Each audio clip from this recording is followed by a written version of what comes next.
Hey guys, Delta here, and oh my god, it's Star Wars Battlefront. And yes, it looks so much better than the last time I uploaded a Star Wars Battlefront video, because this is PC footage, not gameplay from my PS2 copy of the game. I got it through the Humble Bundle that was recently on sale. A lot of good games for $12. That was pretty awesome. But this is a massive Star Wars Battlefront update video. Yes, Star Wars Battlefront as in the new one that's being developed by DICE, because a whole bunch of information dropped recently. It's all rumors, speculation at this point. There's no way to confirm it. It may be a leak, or it may just be someone making it up. But all this stuff got posted to MakingStarWars.com, and I believe they're supposed to have a pretty good track record. I'm not that familiar with the site, so I'm just going to regurgitate what they had to say and my thoughts on it. Let's start off with the news related to the campaign for the game. It's rumored to cover the entirety of the Star Wars saga. It's primarily focused on the original trilogy, Galactic Civil War era, that we're all familiar with from episodes 4 through 6, with small portions taking place in the prequel/Clone Wars era, and some segments actually set in between Return of the Jedi and The Force Awakens. The last section of the campaign is rumored to take place just prior to and during the opening sequences of The Force Awakens, which is really interesting. It still makes sense, because DICE claimed they were only focusing on the original trilogy, but if there are little bits that drop back into the prequels to provide some backstory, it would make sense. And of course, there's no way they are not going to show off something related to Episode 7 in this game. There's no way. They're just flat out lying if they say otherwise. Don't count on anything too revealing, though. The source says Battlefront is set to launch a month before The Force Awakens even hit theaters. That makes sense. An October-November release with the movie coming out in the middle of December. Totally makes sense. That's the window that Battlefield games usually release in anyways. Lucasfilm reportedly has a lot of plans for that era in between Return of the Jedi and The Force Awakens, so don't expect a ton to get revealed there, but apparently, and this is what this guy's claiming, that in that area, a character with the last name Tarkin appears. That seems like a bit of a stretch to me. Sure, maybe it's his son, but that's really pushing the small galaxy syndrome thing. Like, another Tarkin appearing really is... I don't know about that. It'd be interesting if it's done well, but that last little bit sounds like a bit of a stretch to me. For both the New Republic, Rebel Alliance, and the Empire sections of the games, apparently you are going to be playing as characters that will appear in The Force Awakens. That would be an interesting development, because I'd assume we're playing as new characters for The Force Awakens that I guess were around in that time period but didn't factor into the original trilogy. It'll be interesting to see how that plays out. That's just an interesting little tidbit. Don't know if it's true, but if it is, yeah, it'll be interesting to see how that plays out. Notice I'm saying interesting a lot. I'm very interested in this game. I've been waiting 10 years for it. DICE was also apparently allowed into Pinewood Studios for a few days to scan and capture props, sets, etc. to be recreated in the game. Makes absolute sense. This would happen. There's no point in trying to say it didn't. I'm sure it did. They were already allowed into the Lucas archives to scan all the props from the original trilogy and whatnot, so it just makes sense that they would have access to that kind of material in order to bring these scenes, the stuff we see in the movie, to life the best they can. And DICE is generally known for being really detailed with stuff, so it just makes sense. Let's hop over and talk about the multiplayer now. This is where the bulk of the information really is, of course, because I think that's what everyone's looking forward to the most. This source is claiming to have seen a list of maps and locations that will be visited in the game. These include Yavin from Episode 4, Hoth from Episode 5, Endor from Episode 6, and then Alderaan and Coruscant. He didn't list anything to do with a specific episode from the series, so that could be whenever, really. Interestingly enough, there are 3 listings for Tatooine: Episode 1, Episode 4, and Episode 7.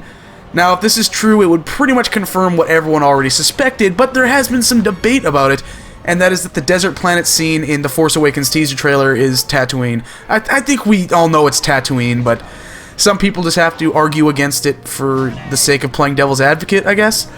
The source is also claiming that matches will be 32 versus 32 players, 64 in total.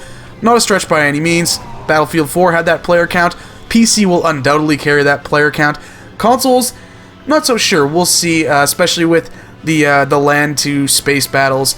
We'll see how that all affects performance and whether they may have to bring the player count down as a result. Speaking of which, space to land battles are happening! Apparently, this gets me so excited. Unfortunately, it's only in certain game modes, but do you guys remember seeing the leaked footage for Free Radical's Battlefront 3 years and years ago? And how it showed that you could literally get into a ship down on the surface of the planet and fly up into the atmosphere and join in some crazy-ass dogfights up there? That gets me so fucking excited, it's not even funny. If we are actually getting that, that is the thing I was so upset about Battlefront 3 dying the most, because that technology, that just the ability to do that seems so cool. And if DICE is actually doing it, bravo, yes. Like, you've already got me on this game no matter what, but even more with that in there. Damn, that just gets me excited. Apparently there is also a hero system in place like Battlefront 2, but apparently it's in a state of flux right now. As it stands, the source claims, pretty much everyone will get a chance to play as a hero at least once per match. That might be overdoing it a bit, in my opinion. The hero characters are supposed to be special, they should feel special, they should be something that's a little rarer. Maybe it's something that you get to play once every second or third match, because it would suck if they were just impossible to earn, if it was something that's like only the top players on the leaderboard ever get to play them. That would be terrible. So I will let DICE have fun figuring that out, because I can't imagine just getting that balanced would be very, very difficult.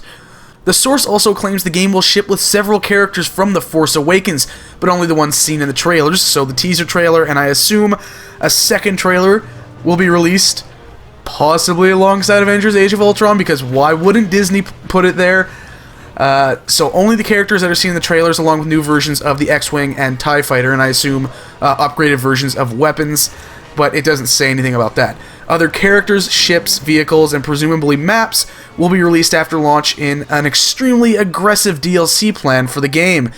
And part of this extremely aggressive DLC plan, as it was called, is apparently going to have up to 5 DLC packs, with the first launching before the end of 2015. Each pack will be themed, with the first 2 or 3 exclusively focusing on The Force Awakens, and it is said that each DLC will contain at least 3 new maps, new hero characters, and new vehicles and ships. Now, it sucks that Episode 7 content is going to end up being held back, because, let's face it, it's going to happen, whether all of this is false and this Battlefront is truly only focusing on the original trilogy and we have to wait for, Battlefront 2 to come out, or it's just going to come out through DLC. We're not going to get much content based around Episode 7 and the sequel trilogy until after Force Awakens comes out. But that's just the cost of the game coming out before, a month early. That's the way business works. It sucks, but it's reality. As long as there's plenty of original trilogy content there, I think most of us are going to manage just fine. So that is just the massive info dump related to DICE's Star Wars Battlefront that came out recently. Again, all that is from MakingStarWars.com. That's their source. We have no idea who it is, of course. I'm just regurgitating it and sharing it with you guys, sharing my excitement for this game, because I am incredibly excited for this game. I plan to be covering it more on my channel, and of course, once the game drops, it's probably all you're going to see from me for a good long time, because, like I said earlier in this video, I've been waiting for this game for 10 years. Think about it, I'm 20 years old now. I was 10 years old the last time Star Wars Battlefront game came out. I was 10 years old. And now I'm allowed to vote and drink and drive, but not together. That's bad. I'm an adult, according to the law, which is really, really weird. But that's what's happening, and I'm rambling off on a tangent. I hope you guys enjoyed this info. Let me know what you think of these rumors. Do you think any of them are true? Do you think it's all just complete bullshit? I think we might have a bit of a mixed bag here.